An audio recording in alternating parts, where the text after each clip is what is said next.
Today I'm going to introduce you to the Supply Chain Solution Kit. We'll start by looking at the graph schema. Click on Design Schema. And here we will end up seeing 4 types of vertices and 5 types of edges. The vertex types are product, site, stocking, and product order. To get a better idea of how they relate to one another, let's run a query, because we have a built-in query called show whole graph. And we'll see how this is a model for the production of 2 types of end products, car wheel sets and truck wheel sets. And you see the 4 different types: site, product, stocking, and on the other side we have orders, product orders. And the relationships. So from a purple site, we have an edge leading to a red product. And the edge type is produce. So this site produces that product. We also have these yellow-green edges called used by. They go from one product to another product. So this controller is used to produce TPM assemblies. It's like a building block material. In fact, TPM assemblies require 3 products: controllers, sensors, and valve stems. Up top, we see the stocking or inventory amount for controllers. And on the other side, we show orders. We have a brown order for truck wheel sets. So this schema comes with 3 use cases embodied as queries. The first query we'll look at is the check stocking. Here is the check stocking query. In this case, the inputs are a product and a quantity of that product that we want to produce. And the question is, does the system currently have enough material and enough production capacity to produce the requested quantity? So we do 2 things in this query. On one hand, we look at the stock level for each component. And on the other hand, we compute for each component how much is needed to produce the final requested quantity of product. And we compare how much is needed and how much is available to see if we can satisfy the order. So let's try an example.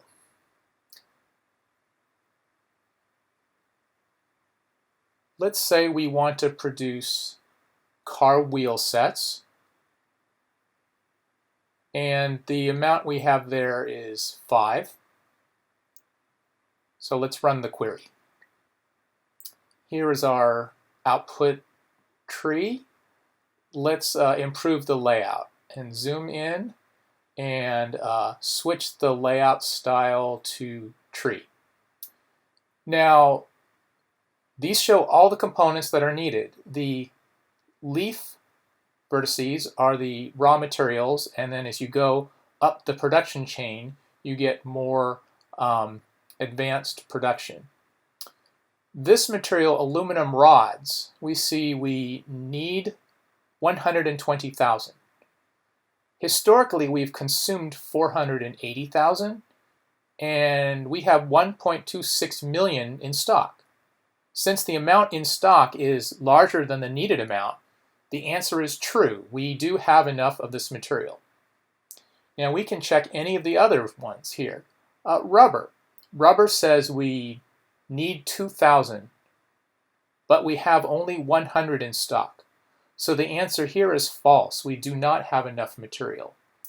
And as you can see, if any one of these is false, then the final answer is going to be false. We cannot make that requested amount. So that is the check stocking query. Another query is the impact analysis. This one says, if a site were to go down, how would that affect the rest of the system downstream? So first we pick what depth we want to consider, and we pick a site. We can actually consider several sites, but we'll just look at one, site 5. And we run the query. And let's switch our layout to force layout so it spreads out better. And there is site 5 on the left highlighted, and with arrows pointing towards the right, showing the downstream effect. all these sites and products would be affected if site 5 were to go down. And again, the query will calculate quantities to go with each of these vertices. So you can see and quantitatively what is the impact. So steel rods would be affected, which would then have a ripple effect on belts and truck rims, and belts would affect tires, and both tires and truck rims would affect ultimately the truck wheel sets, one of our end products, as well as car wheel sets. So that is the impact analysis query. Now we're going to look at the price prediction query.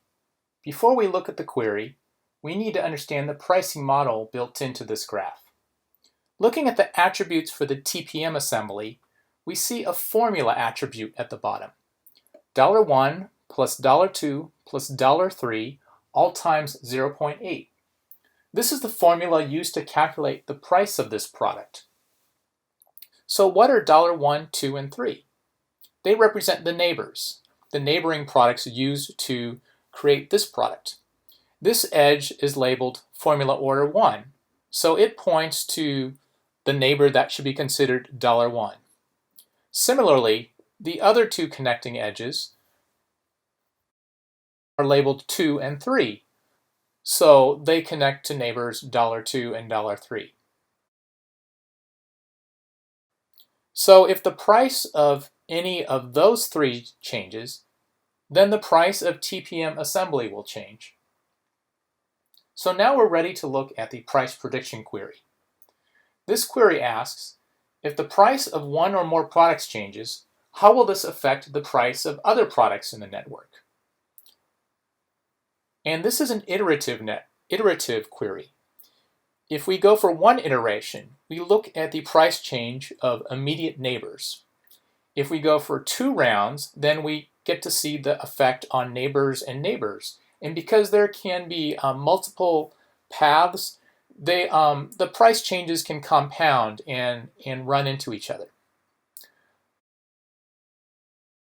So let's look at steel rods and assume the price goes up by 0.2. And we'll try 11 iterations. And then run our query. This is our output graph. Steel rods was our input vertex, so let's select that one and switch the layout to tree layout. And when you hover over any of these vertices, you see many attributes, including the price and the new price. Here, the 4th row down is price 23 for belts, and 4th row from the bottom, new price of 24. So the price of belts changed from 23 to 24. For truck rims, there's a much bigger difference. The old price was $7.44, and the new price is $13.84. So each product, each component in the system can be affected differently, and will also be affected by how many iterations you run this query for. So this is the price prediction query.